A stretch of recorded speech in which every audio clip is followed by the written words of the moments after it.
disampaikan, tapi saya nggak terlalu memperhatikan itu ketok palu apa enggak. Ya. Nah, kita yang sering bergelut di bidang hukum, kita udah tahu lah. Cuman karena masyarakat awam ini kan banyak baru melihat, oh ternyata proses hukumnya seperti ini ya.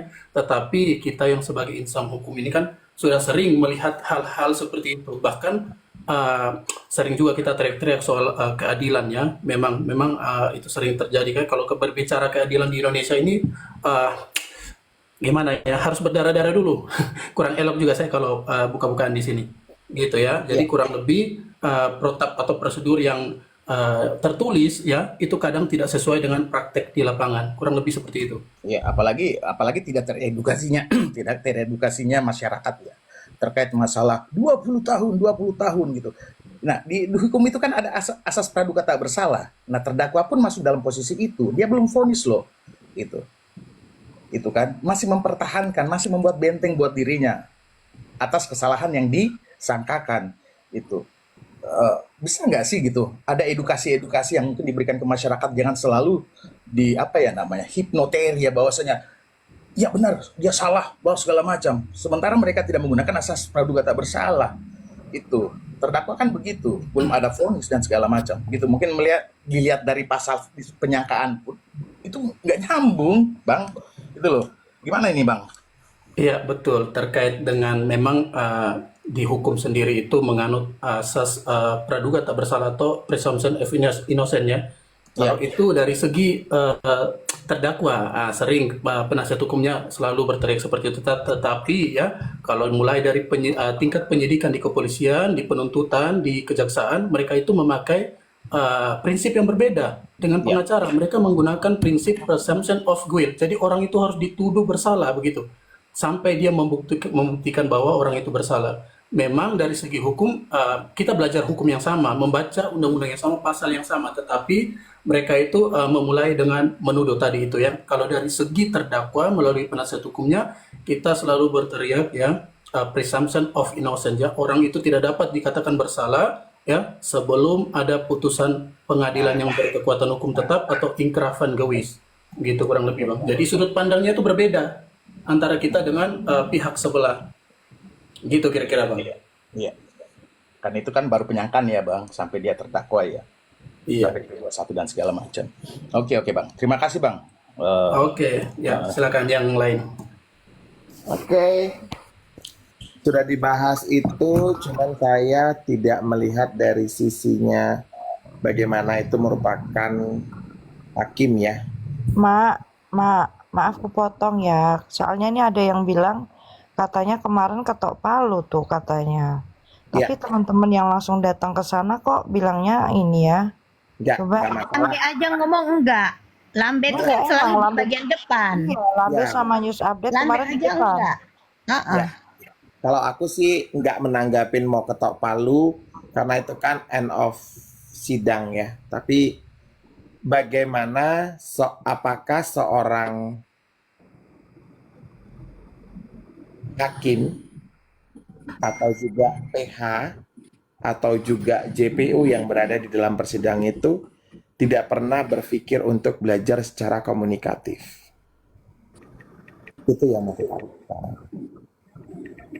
Bagaimana ketika seorang terdakwa, Bapak Hakim, saya mohon itu diputarkan. Bapak Hakim, saya mohon itu diputarkan.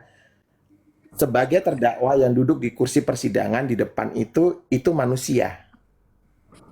Itu benda hidup yang harus diberi kesempatan untuk berbicara dan tolong ditanggapin. Mau kita menyatakan tidak bisa pun, sebutkan dengan alasan yang benar dan tepat. Ya.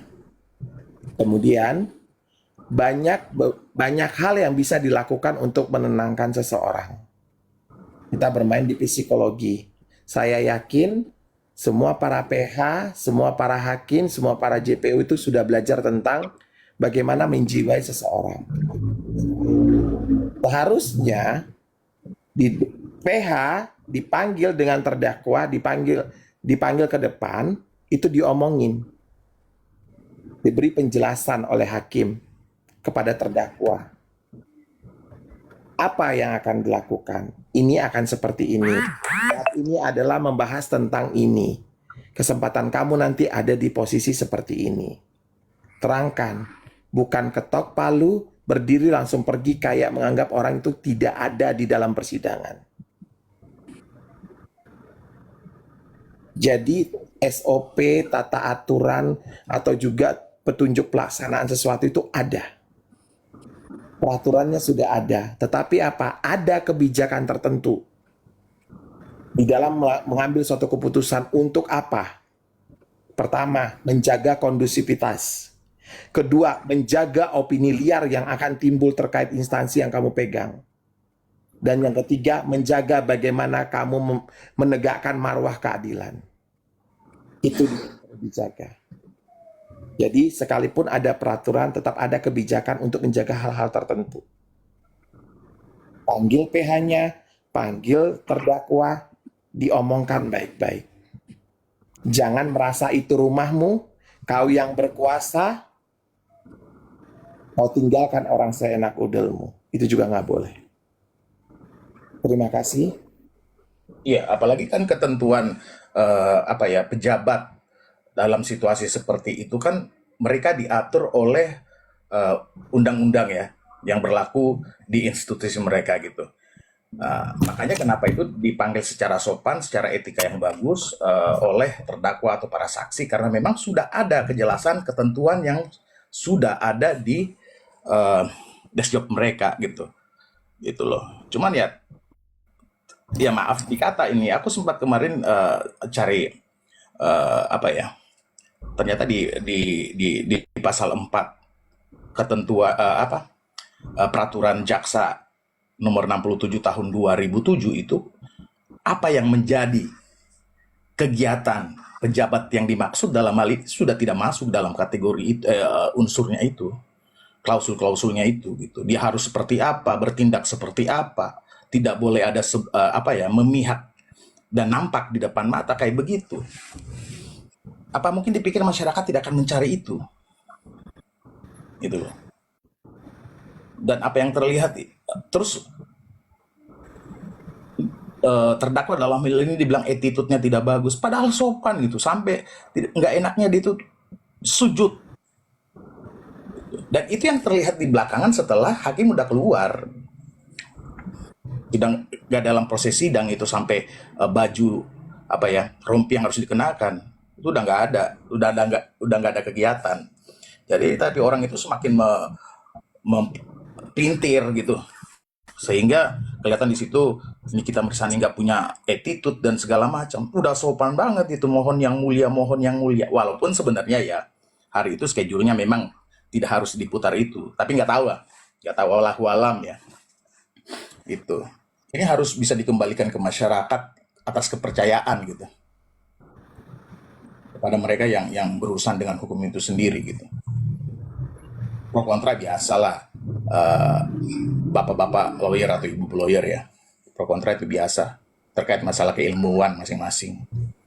Karena yang namanya pasal-pasal ya setahu saya masyarakat biasa itu ada celah gitu. Ya ini sementara Niki masih duduk dan bermohon, nah kayak gitu. Kita berbicara manusiawinya gitu loh, manusiawinya. Dan Niki kan ngomong, saya mohon Bapak Hakim, tolong yang mulia, diputarkan, yang mulia, tolong diputarkan. Enggak, malah ditinggal. harusnya kan ada informasi yang akurat ya, nanti kami akan Iya. putarkan. Dan memang Kami akan memang putarkan hasil- mungkin hari apa gitu kan, itu enak kan, elok kan. Ini enggak, melengos aja jalan, pergi. gitu. Dan itu tadi di live saya itu ada orang yang sebenarnya tidak tertarik dengan kasus ini menjadi tertarik dan menjadi menangis setelah melihat ternyata begini gitu. Bahkan dia itu berani ngomong kayak begini, kalau ada yang ingin menyuarakan ini, misal nih bukan demo yang rese, saya berani untuk mendanai ini gitu. 10 sampai 20 juta, tapi kita nggak tanggepin. Itu kan bentuk emosi ya.